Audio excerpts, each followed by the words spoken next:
पंढरपूरच्या भीमा नदीला सुद्धा आता पूर आलाय। भीमा नदीच्या पाणी पातळीत मोठी वाढ झाली। सध्या पंढरपूरची भीमा नदी 1,00,000 क्युसेक इतक्या क्षमतेने प्रवाहित होते, तर उजनी धरणातून सुमारे 1,00,000 क्युसेक इतका पाण्याचा विसर्ग सोडण्यात आला होता आणि त्यामुळे पंढरपूरच्या भीमा नदीची गेल्या 4 महिन्यात 7व्यांदा मोठी पाण्याची पातळी नदीने गाठलेली दिसून येते। आणि याबाबत आढावा घेतलाय आमचे प्रतिनिधी माऊली डांगे यांनी।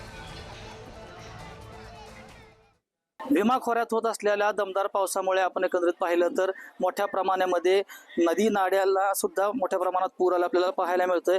भीमा नदीच्या चंद्रभागेमध्ये सुद्धा उजनी आणि वीर धरणातून 1,00,000हून अधिक क्युसेकचा विसर्ग भीमा नदी पात्रात सोडलेला आहे। आपण बघितलं तर पंढरपूरच्या चंद्रभागेच्या वाळवंटात असलेले छोटे मोठे मंदिरासह पुंडलिकाच्या मंदिराला सुद्धा पाण्यानं वेढा घातलेला आपल्याला पाहायला मिळतोय। एकंदरीत आपण पाहिलं तर पंढरपूरमध्ये दर्शनासाठी येणाऱ्या लोकांची सुद्धा संख्या मोठ्या प्रमाणामध्ये असते, परंतु प्रशासनाच्या वतीनं या ठिकाणी आंघोळीसाठी आलेल्या लोकांना कोणत्याही प्रकारच्या NDRFची टीम सुद्धा या ठिकाणी दाखल नाही। विठ्ठल रुक्मिणी मंदिर समितीच्या वतीने कोणत्याही प्रकारचे कर्मचारी या वाळवंटामध्ये नाही। एकंदरीत पाहिलं तर या ज्या आलेल्या 4 महिन्यामध्ये 7व्यांदा भीमा नदीच्या पाण्या पातळीमध्ये मोठ्या प्रमाणात वाढ होताना आपल्याला पाहायला मिळते। जुना ब्रिटिशकालीन पूल असलेला तो सुद्धा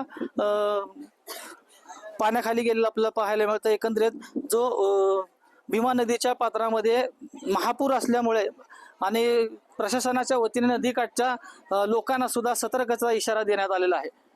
माऊली डांगे, पुढारी न्यूज, पंढरपूर।